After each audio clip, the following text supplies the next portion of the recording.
Was a real one here. Well, there you go, she's done. The handlebars come off a kid's trike. It's a Trident convertible treble trike. I don't know where it was. Just a trike that was at the dump, cost me $5. So the whole build cost me like $25, so it'd be virtually nothing. I'm leaving the handle on the front here so I can pick it up if I have to with two people to lift it in and out the back of the car. It's all good. This little piece here, I'm going to leave that there. I'll put a steel plate on there later on, and I'll put a battery on it, so I got some battery powered lights. But it is so light, it's just ridiculous, the weight. There's no weight in it, it's just so light. Very little pushing, and it just keeps going and going and going. So that works out good, guys. I'm quite happy with it. I will get around to painting it.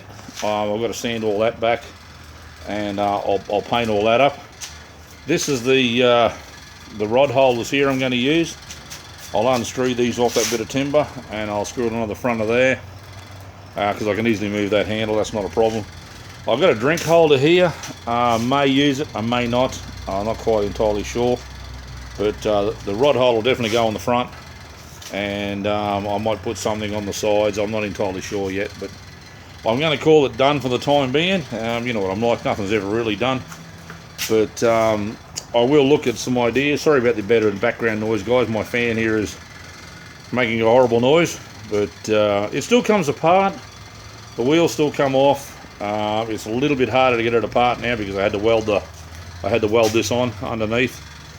But you know, whatever. It is what it is, and that's the way it goes. But my old 1980s BMX grips going well.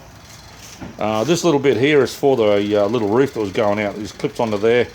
And on these little bolts here, there's a little fabric roof, but I didn't use that. So all in all, guys, I'm happy. Bye for now.